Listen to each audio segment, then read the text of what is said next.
Yeah. And we also, hang on, let me just change that. And it's been running in Australia for 15 years as well. So we've worked with a really large number of farms and businesses that are family owned. And from the very large to the relatively small, just in terms of helping them look at what do they want to do with this. And we know farms are incredibly emotional, they're incredibly important, and they're an amazing legacy, and particularly for New Zealand. And Bob and I have had the real privilege actually of working with family farms in the North Island and in the South Island, and even in my hometown of Blenheim there. And it's a really crucial area. Our focus is really aligning families and farms. We're not financial experts. We bring those in when they're needed, but it's actually allowing families to have the conversations that they need to have. I was doing a conference a few years ago in South London. There was a 76, 77-year-old farmer, and he was asked about succession, and he said, "Oh, don't worry about that. We'll get around to it at some point." And we said, actually, it's probably worth talking about it. I think, and Bob's going to talk a little bit about this, but I think, if there's one message you can take away, it's start talking about this stuff early. The earlier, the better, the simpler, the cheaper. And we've got a few stories, and we'll tell you about those. They're heavily disguised, but they're all true around when it's done well and when it's not done so well. Bob, can I pass over to you? Yeah, thanks, Phil. I have to agree. Colleen hit the nail on the head when she said that it's all about keeping the business intact, and that's what it's the family intact as you run the farmer as a business. And that's what it's all about, really. So as Phil said, our role is to help the relationships within the family. I wonder, Phil, can we just have a look at what we'd like you to do? Is a couple of questions we'd like you to ponder as we go through the webinar. And Phil, do you want to, yeah, those three coming up now. When's the right time? Phil mentioned, when's the right time to discuss succession? It's a key issue, and you need to be careful about how you do it. Certainly you want to avoid some of the formal situations, like Christmas time is not the best time to discuss succession planning.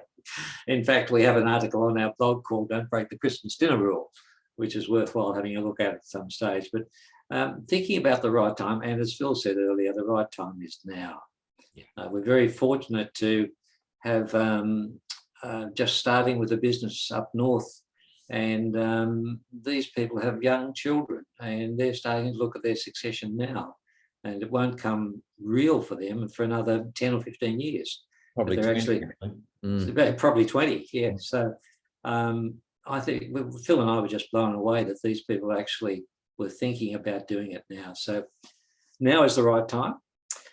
The other thing we're going to talk about during the webinar is getting the family, getting ready for succession. And obviously there'll be lots of points that'll come up here. I'd encourage you to jot down a note or two. Certainly, as Colleen mentioned, the thing is recorded and you go back on it, but you'll have your own questions, your own take on it. So just jot down a note as we go through. And the final question we'd like you to ponder is, how would your decisions, or how might your decisions affect non-farming members of the family? Now, working with one family, farming family, 3 brothers and a sister. 3 brothers are all working in the farm. The sister has her own career, very successful, but she's still part of the family business, the farm business, and makes decisions about how those farms are being run. So she is an integral part of the family decision making. So you need to think about those non-farming members. But there's some of the questions we'd like to pose as we go through. Phil, can you? Okay. So following on from that, this model we developed probably 10 years ago now, and whatever family-owned business, whether it's a farm, whether it's a business, whatever it is, these 3 absolutely critical elements, actually 4, are really important. The ability to have honest conversations, a level of transparency, I'll talk about that in a second, and fairness. And fairness is really perceived fairness. A lot of the conversations with succession get really hung up on everything being equal. And most of the time it can't be equal. And so it's how do we manage fairness through this? Now, if we get the honest conversations, we get a level of transparency and we get fairness happening, then we get trust starting to grow. And that's actually one of the critical elements in being able to have these conversations, because sometimes they're not easy, but if there's a level of trust, then, you know, interesting things can start to happen. If we don't have transparency, for example, then often you get conspiracy theories happening. And often in families, you get little side conversations and that sort of thing. And so at times it's really important to better actually get everybody in the room or on the email or whatever it is to say, this is what we're thinking, this is what we're doing, these are the conversations. Probably one of the most extreme examples of transparency I've seen is sitting in a room with the parents, their 5 kids, and the parents put their wills on the table. And they said, here are the wills, no surprises, no shocks, read it. And a lawyer that we work with very closely, who does a lot of wills, said, your will is your last love letter to your family. Make it a good one. And we see, in fact, in my own family, due to a lack of transparency, the will when my mother died actually completely wrecked the relationship between my brother and I, because she didn't tell him what was in her will. And she told the rest of us, we thought he knew, he didn't die, he didn't know. And when she died and he found us, and it was awful, absolutely awful situation. So this ability to have a level of transparency, have a conversation that's honest, and that might be saying to the kids, you know, your particular wishes. It might be also having to be honest with the kids, saying, actually, you're not really ready yet to take over the farm. That's a tough conversation, particularly if they're keen. This is not easy. The reality we find is that we know people get worried about having these conversations at times. But actually, once they start it, they realize it's not as bad or it's not as difficult as they thought it was going to be.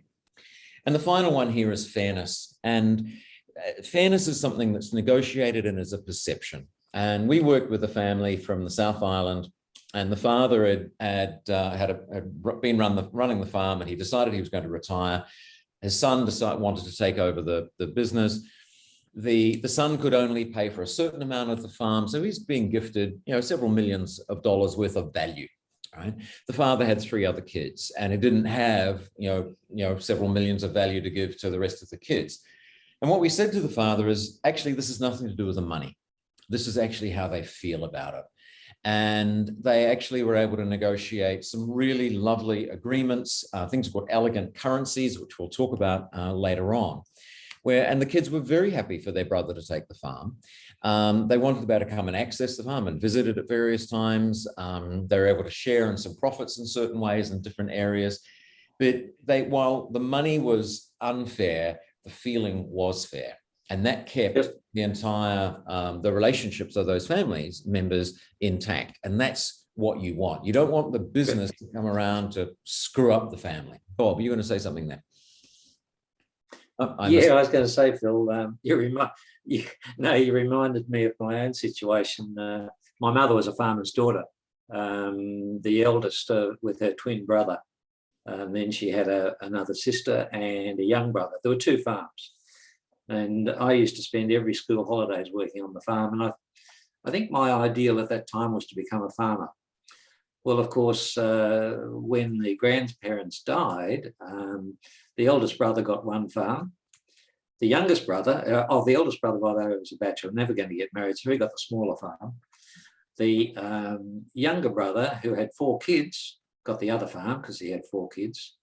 My mother's sister, she was a spinster, so they gave her a house in town.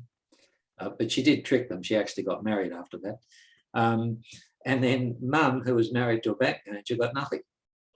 And the real disappointment for me was not so much missing out on being a farmer, but the homestead. Yeah. The son who actually inherited the farm picked up the farm at the homestead and sold it. It was carried off on a truck, and I can always remember that as being a really, really bad day for me. And so there was no fairness there, and I wish there was someone around like you and I to help people through it at the time. and what this starts to bring forward, and I'm sure this is not news to anybody, right, is the emotional side of farms. And we work with people who run some fairly large businesses that are family owned as well. But it's striking how emotionally connected families are to farms. So we've come up with what we call 4 broad rules.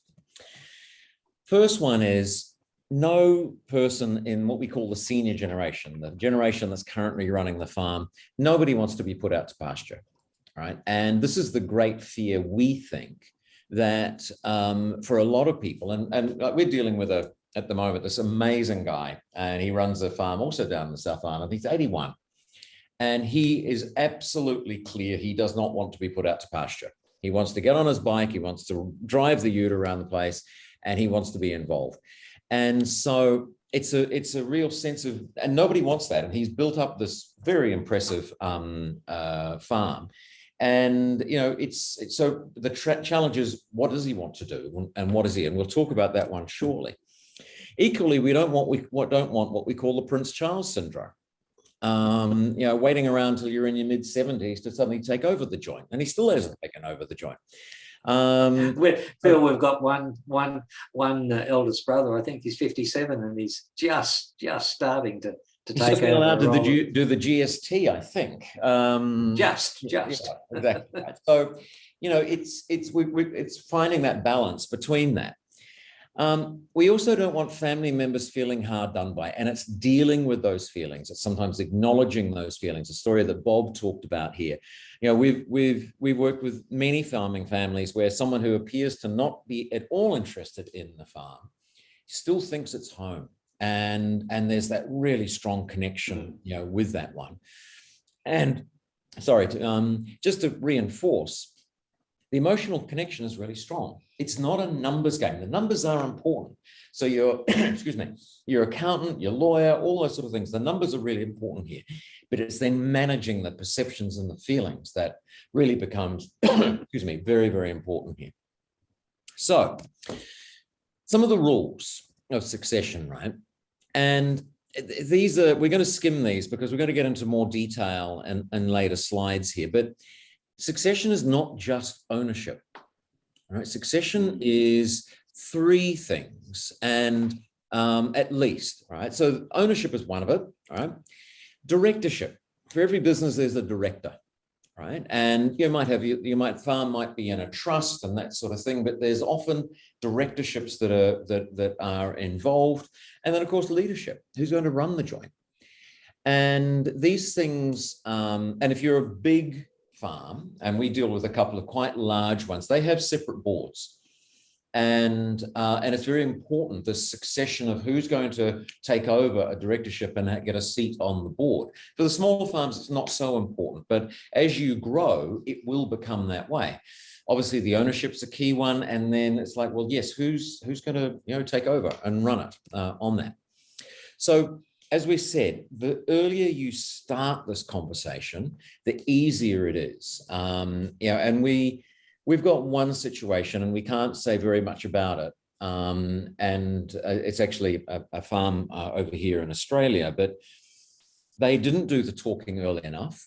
The relationships have got so bad. Siblings will not talk to other siblings, and it's just gone. The trust levels are completely gone. The respect levels are completely gone. And our formal advice to them has been, actually, you need to break this up, and that is going to be extraordinarily distressing for the whole family. But both they and us can see no way forward on this. Now, if they'd started that conversation 20 years ago, yeah, we could have done something, right? Because they've actually built a really impressive thing, but you know, we just cannot. And we've worked and worked and worked on this for the last 6 to 10 months. We can't. And I think, Phil, the breaking it up is the only potential possibility that the family will come together again. Yeah, that's right. Because had they tried to work through what they've got now, and this is very unusual for us to say this, I think. I can't remember another situation where we've suggested that they should fill it up. That's right. Exactly. All right. So I've got a list here for you. What we think is the ideal senior generation. Oh, I've got a question. Yes. For you. Yes. Yeah. I'll just lower my hand now. I saw it, Colleen. I saw it. Yeah. I was so just one ignoring you, question, Colleen. Apologies. You say about starting the conversation early. How does the young farmer bring up the conversation about succession if it hasn't been mentioned by the senior generation? So that's something for you to keep in mind as you're going through. Look, it's a tough one, right? We've had exactly that. We had a couple come into one of our workshops, and they said, "How the hell do we get Dad to talk about this stuff?" And it is incredibly difficult. I mean, I think part of it is actually sort of talking to their dad, and we said this, you know, it's like what is his dream? What's his goal? And actually our theory, and we've done been involved with some research with MB and that sort of thing. We think that the reluctance for people to talk about succession is that I don't want to be put out to pasture. What am I going to do? Right. And we've got some solutions around that, but there's a lot to that particular question. Hopefully we'll unpack it a little bit here. I think, Phil, too, for farming families in particular, farming businesses in particular, that is so tough because it's a 7-day-a-week, 24-hour-a-day job. Yeah. So you are really married to the farm. It's a really, we find, just thinking of a couple that we've worked with, that the successful ones who have gone through a succession well have actually sorted out what they're going to do in terms of, I wouldn't call it retirement. I'm not too fond of retirement, but the next phase. That's right. Exactly. The unsuccessful ones are those that are just so tied to the farm, they're not getting any outside interests. Yeah. So this presentation is actually based on both a video and a longer webinar that we run called Be Your Best Generation. And with farms, we think this is really, really important. And what we mean by that is if the next generation and the senior generation are being the best generation, they're having the conversations, they're learning from one another, and they're working together. And that actually is the ideal combination of what you can do. So if we have an ideal senior generation, right, they actually do have some sort of interests outside of the farm. Our 81-year-old farmer has no other interests apart from farming. No. Right? He's been doing it all his life and he's bloody good at it. But and this is the terror, right? But, you know, a good senior generation has something else they love doing. For farmers, it's a tough one. And so they don't have their entire identity tied up in farming. And again, this is very tough because of the hours and the passion and the drive for this. But there's something about, you know, you need to have some other thing that you can do.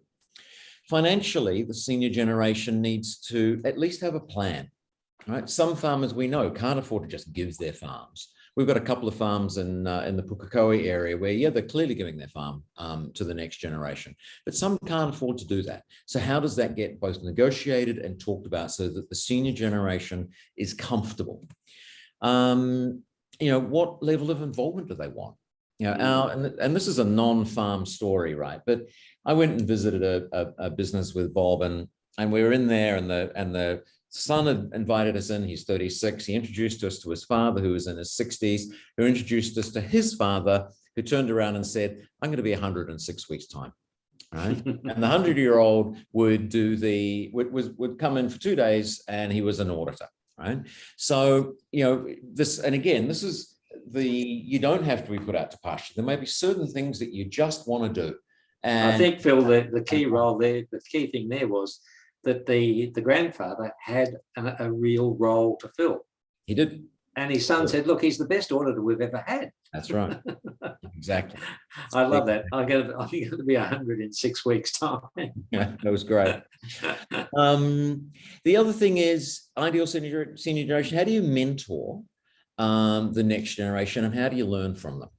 You know, the reality is senior generation has learned a lot of hard-earned wisdom and lessons and so on that actually the next generation need to learn. Equally, the next generation have got new ideas. They've got technology and knowledge of certain things. And that combination is really important. By themselves, neither is as good as actually the combination. So how do you manage that coach and mentor around that?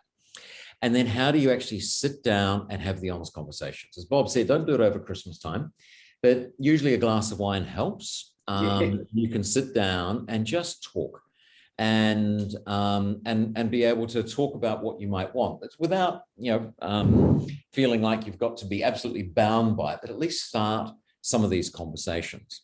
I think, Phil, too, a good tip that I always give people is that the conversations are easier when the 2 or 3 or 4 of you are enjoying something that you all enjoy. As you say, could be a glass of wine or a good meal, or even watching a movie on TV too. Yeah. It gives you that positivity that actually enables you to talk about some of those tough things. So one of the questions that the next generation sometimes ask, and this is going back to the question that Colleen raised, is how do you want us to carry on your legacy? Right? What would you like your legacy to look like? And those are really powerful questions to ask for the senior generation to think about, because for those, they've worked, they've strived, and they should be very proud of what they've done. And so how do they want their legacy to be carried on? What do they want that, to be? So Bob, do you want to take on and talk about the ideal next generation? Yes, it's getting them ready. And do they want to? This is a key thing, because sometimes, you grow up on a farm and you might be good at it, but you may not want to end up being a farmer. So it's very important that you have those conversations as your children are getting older and towards that stage when they're going to maybe be coming onto the farm. What do they want to do? Someone once said to me that you should find some work that you love so much you'd do for nothing, and then find someone to pay you for doing it. And I think if you can actually do that, you've got a love for what you do, then you're going to enjoy it. So it's really that wanting that is so important. The next one, and this is one that we flog a lot with all businesses that we work with, and we've seen it where it doesn't work, where people are brought into the family farm, brought into the family business, first because they're family and not because they're actually good at what they're intended to do. I think, Phil, you had a case there where, was it a father had to sack his son or vice versa? Yeah, it was, and it was a case of a bunch of things where the father actually wasn't honest enough with his son, because the son wasn't qualified, wasn't ready to come in. They let him in, and frankly, the son screwed it up completely. And we are very strong that if the next generation is coming in, they have to be skilled and knowledgeable.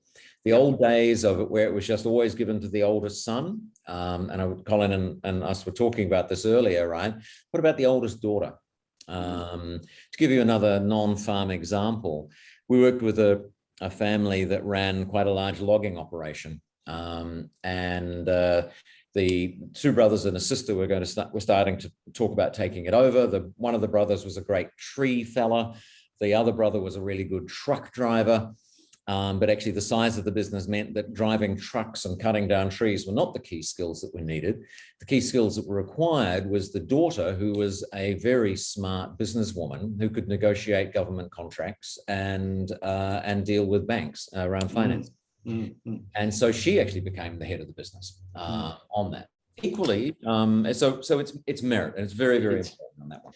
Great example, Phil. They are working with one farming family at the moment, and their eldest daughter is getting close to the stage where she is either going to leave school and go to university or join the farm. And she's pretty keen on the farm. She may go and do a rural subject somewhere. One of the things we've done there is they're turning it and looking at the jobs that are on the farm, and we've actually helped them write some, would you believe, some position descriptions, so that it's got out the behaviours that are expected in these roles. I think one of them was a shepherd, and the other one was an assistant farm manager. And so the father has talked with the daughter about, these are the sort of skills that if you want to come into the farm, these are the sort of skills that you would need to work your way through to eventually become the farm manager and owner. Yeah. So there are ways that ready. It's good practice. Yeah. And because she's at school, and that very last decision-making time where she decides whether she's going on to college or university, then she's really is reciprocal the word? What's the word I'm looking for? Ready. Ready. Ready. Yeah. Yes, that word. That The word. Yeah, she's ready to talk about those things. That was another great example, I thought.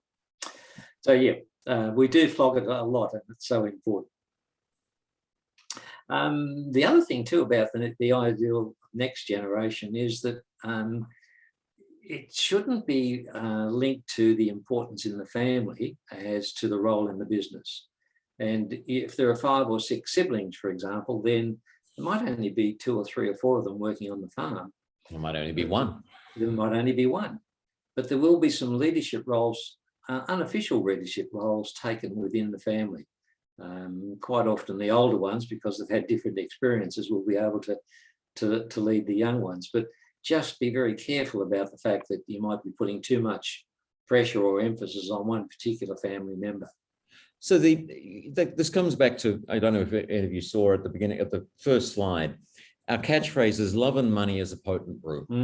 You're combining your family and your business, right? In this case, your farm. And, you've really got to manage that, actively manage it. My family, came to strife over $150,000 batch in the Marlborough Sounds. It's just ridiculous. And we've got a farming family in the Upper North Island, 2 brothers that are coming to blows over 150 grand with a farm that's worth 10 times that. And it's folk, these 2 very important things, and you've got to manage them very, very carefully on that. And we'll talk more about that too in terms of money, and it's not always money that's the fairness thing either. No. Are they willing to learn from the senior generation to bring in their own ideas? Because as you said earlier, Phil, they do have and will have some different ways of thinking. It's amazing when you work with younger people. They have a different way of seeing the world, and I think it's important that you have those conversations and willing to learn from what they're putting forward. And as you said before, the honest conversations, which are so important. And hard at times. I think every parent's fear is of upsetting the family or upsetting their kids. Yes. Or having conflict between the kids. We know that conflict's the one thing that keeps most family members awake at night. And there's this thing, if I'm really honest with my kids, they're going to be upset or they're going to start fighting with one another. And that really, drives them because. Yeah. Colleen's got a question. I think Colleen does. I do, and we have a participant in the session that is their family's ready to have the conversation, and they've organised to have a catch up. And so their question is, and you might answer it as we go along, is how can that catch up be structured? And they've also said for people to prepare prior to the catch up some ideas, but they're actually keen to get some ideas from you, some recommendations of what prep is required. A really good question. Okay. Happy to go through those. Just off the top of my head, and we'll answer it a bit more. Certainly, what you want is an agenda, and they need to, email or talk to everybody and go, okay, what do you think needs to be on the agenda? What are the issues that we need to talk about, so that everybody gets a chance to put that together. Also whereabouts you're going to have the meeting. What's actually the physical setting? Is it at home? Is it somewhere neutral like your accountant's office, or is it a restaurant? I think that will depend on the relationship in the family too, Phil. Yep, of course. Yep. And while wine is useful, not too much with that. And there's some other things there, but it's getting the issues on the table that in terms of as part of an agenda to look at and think about, and go slowly. You don't have to solve this in one question, one meeting. And if you really need, get someone else in, get someone who's completely independent, who can just help, slow the conversation down. The problem with families is that we assume we know what the other's going to say because we know them so well, and it's all these old patterns. So just take Bob. Yeah. 3 things that I always suggest to people is that, let's say it's mum and dad talking about succession, or they want to talk about succession with their kids. As you say, work out an agenda. But individually, if you were to write down what concerns do we have, or what do you think are the concerns that we have, and what do you think are the concerns that our kids have, and do separate lists, and do individual lists. So mum would do one list, dad would do the other. And then talk about them, because you will have different ideas, and just doing those separate lists really, really helps. So you're anticipating what sort of questions will come up during the discussion. Yeah. So they're 2 key things. The third one I would suggest is, you've got the agenda, you've got the potential questions that might come up, particularly in terms of concerns. And the third one is work out the words that you're going to use to start the conversation. You won't be able to plan the whole thing. You certainly have an agenda, but just the words that are going to start it. And once again, it does depend on the family relationship, but you might start with something like, Phil and Colleen, look, this is a challenging conversation for me. I've never had a talk with you like this before. I'd really like, Mum and I would really like to talk to you about where we're going with the farm and what might happen in the event that we will pass on at some stage. Yeah. So just breaking the ground like that, but get your words right at the start, and that sets the scene. The other thing, just adding on to that, is we often set a bunch of ground rules for a conversation. Yes. Now, if anyone wants a copy of the ground rules, our email is somewhere in this. Happy to send a copy of the ground rules to you. But there are things like, if you feel like it's getting personal, speak up. You focus on the issue, not the person. Take regular breaks. There's a bunch of them, right? But those, you print those out, you circulate them, and everyone happy to abide by those ground rules so that we can have a conversation. So if anybody wants a copy, just get in touch and we can do that. Okay. All right. Now, there's a thing that we call founders syndrome. And we see that there's a very bad outbreak of this amongst farmers in a particular way. It's a very common disease, treatable possibly, hopefully, carried by the dominant gene by passionate, dedicated, dynamic, and visionary leaders who are founders, all right, or have been running the shop for a long time, very successfully. Our 81-year-old has been doing this for a long, long time, and he's bloody good, and he's done very well. He's seen off, 20% interest rates. He's seen all sorts of things happening. So there's a sense of, I know what I'm doing here, right? And to their detractors, they can sometimes be seen bold, stubborn, opinionated, and other phrases that we can't use in polite company. But this is what we call founder syndrome. Now, it comes in usually 3 broad ways. They often believe they're the only ones who can do their job. Our 81-year-old is pulling up his son because he paid $8.50 for a packet of nails rather than getting them for $7.50 somewhere else, or something like that. They're often control freaks and believe that they're the only ones that can still do their job. And finally, if they didn't come to work, if they didn't work on the farm, what on earth would they do? What is their reason for getting up in the morning?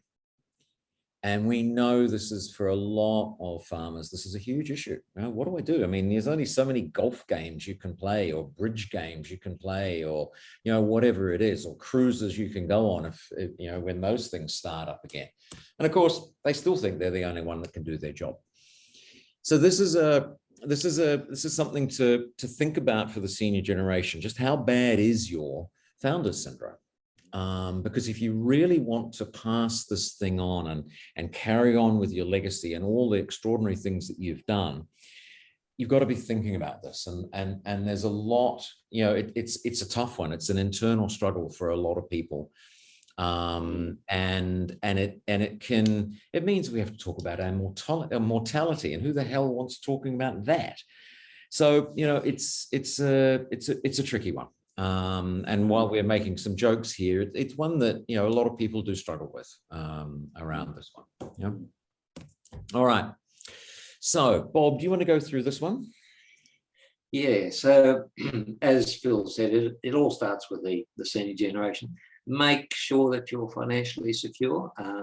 Work out a financial plan, and I think that's a good discussion with the next generation too, because the senior generation have to feel comfortable that they're going to be looked after.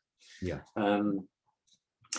The exciting plans, find something that is going to excite you, and make sure that you're planning for it. And as I said before, I'm averse to the word retirement. I can't see that. I'm never going to retire. No. Phil and I have been working together for 25 years, and he's saying, "Hey, when's that Bob going to retire?" There's no chance. I would never ask that question, Bob. I know it's far too dangerous. Yeah. And look, even they're interesting plans. They don't have to be exciting, but they can be interesting. That there's something, right? Because you know, who on earth wants to, you know, put on their fluffy slippers, sit in their lazy boy, and watch daytime TV all day? Well, that's a very sad story, Phil. Exactly. My former father-in-law, who retired, I think he was under 60 when you could retire at that. Very, very senior job in a newspaper, marketing. He said he was going to retire. He just sat in front of the TV and watched. He was dead within a couple of years. Well, and it was so sad. The statistics bear you out, Bob. The average retirement length of time, life after retirement, for people who do not have a significant out of work hobby, interest, I don't care, it can be tiddlywinks, right? But for those who don't have a significant outside of work interest, life expectancy is about 2 years. Wow. My mother did that. She ran a very successful little business in Blenheim for years, retired at 72, sold the business, dead at 74. You know, this is really important. We can't emphasize this particular one. Yeah. Sorry, Bob, I'm talking. No, that's good. And you know, identifying your future role. I love that story of the auditor who's going to be 100 in 6 weeks' time. Working out your future role in the business, because you do, as a senior member of the farming family, you've got a fantastic role that you can help the others with, and that's really all about mentoring and coaching the next generation. I've got one farming family who's starting to work on that now, but they've gone off and they've done a course on coaching. And I found that really, really interesting to say, well, you know, I've never done this sort of thing before, so I'm going to go and do a course in it. You don't have to go to that extent, but you know, how do you actually work with those people to develop them? And this is a critical one in terms of introducing contractors and on-farm relationships. My uncle, who I used to spend each Christmas holidays working on the farm, my uncle Tom was a funny good bloke, and he was fabulous at introducing me, and I was only there for 6 or 8 weeks of the year, to anyone who was coming along to do business with the farm. And in fact, I think he was a bit of a psychologist, because he'd actually say, as a salesperson might be coming down the road in his car to visit us, he'd say, "Now listen, Bobby, let's do an analysis of this guy as he comes in. What's his car like? Is he just trying to dress like me?" And then, of course, after the thing, he'd give me a rundown and say, "Bobby, give us an assessment of that." But what he was doing was actually talking about how he worked with these contractors and how important they were to managing the farm. And those relationships with the contractors are really important. Letting go, yeah, we've spoken a little bit about it, a fair bit about it, I think. And look, this is the critical one. What behaviours do you need to see in the people on the farm that would make you feel comfortable about passing it on? once again, I'd suggest actually writing out some of the things that are really important. So, for example, when someone is doing a particular role on the farm, we mentioned before shepherding, then what would be the key behaviours that you would see of a good shepherd? And write them down. These are the sort of things that you want to look at and see that the people who are taking on board the farm are doing them well. And finally, that feeling of fairness. We've mentioned it a number of times and it comes across. It's one that certainly resonates with me. And I think we'll talk about some elegant currency shortly, Phil, that will demonstrate how you can have fairness, which doesn't have a lot to do with money. No, it's all the feeling and the perception. Yeah.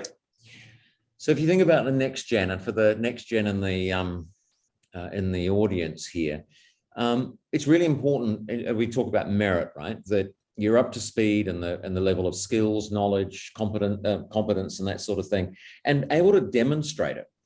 We worked with a farm again up north, quite a large farming operation, and one of the kids wanted to come into the farm, but was actually told they had to go and work somewhere else on another farm for 3 years before they could come in. And he'd just come back from overseas and was expecting to sort of get shoved straight into a job, and then had to go find one somewhere else. Now, he then, brought all that experience back, and and was able to put that straight into the family farm, and it was a very useful thing. Much as he was a bit what's the right word? Irritated, politely at the beginning. But Phil, we've worked with some non-farm businesses who actually build that into their constitution. The family charter. That's right. That says a family member can only work in the business once they've worked for 2 years somewhere else. Yep, exactly. And there's this other sense of how do you demonstrate these skills? How do you communicate expectations? Both. And this is where the transparency is really important.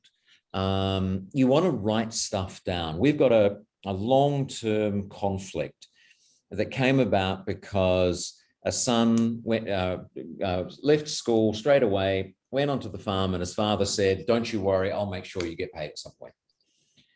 And 20, 30 years later, he's still waiting for this payment. Nothing's in writing.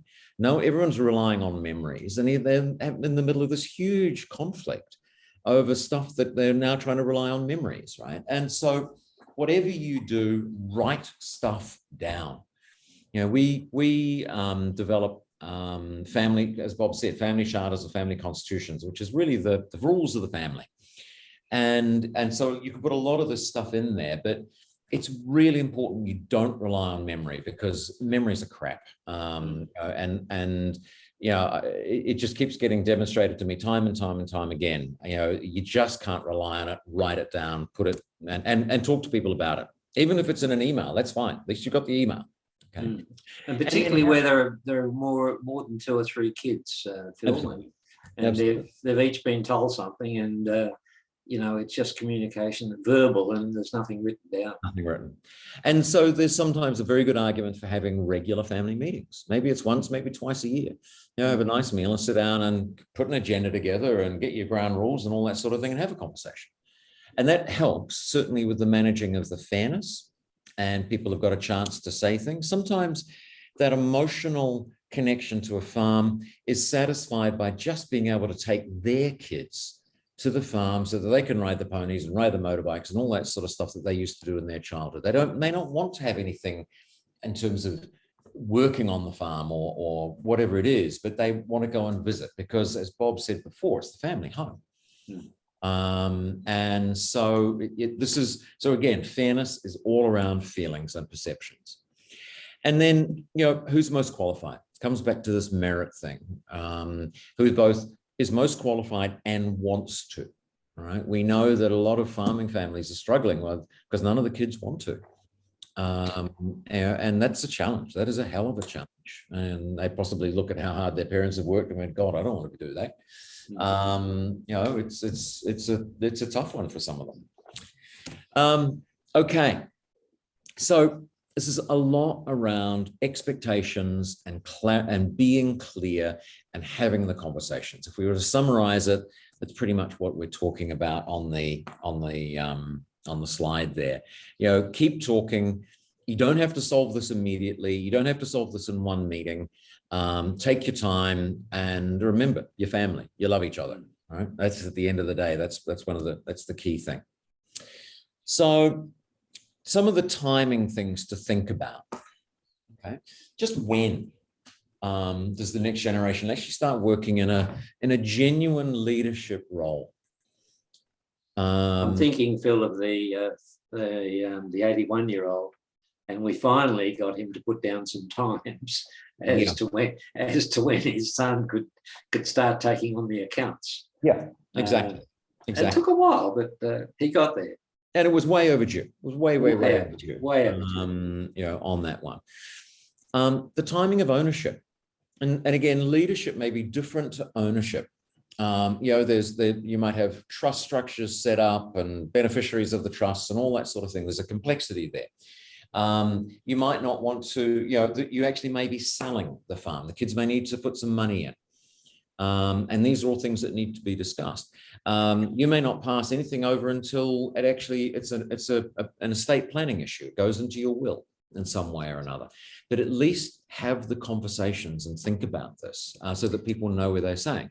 So I think, Phil, the most important thing there, what you're saying is that your intentions are very clear. Yeah. You can tee up the legal and the financial side of it afterwards.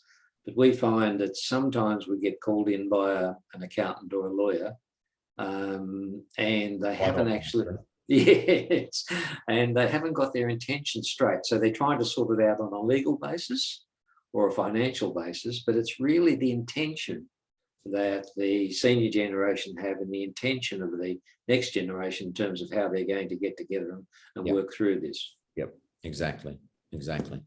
So we're wrapping up here. I think there's some important questions to be thinking about.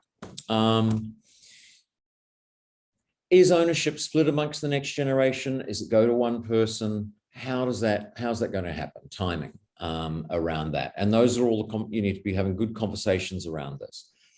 Bob mentioned elegant currencies. And we use this, and we've done some really lovely negotiating with a couple of farming families where one son gets the farm, but the other kids get, they might get access to some financial leverage that the parents might have.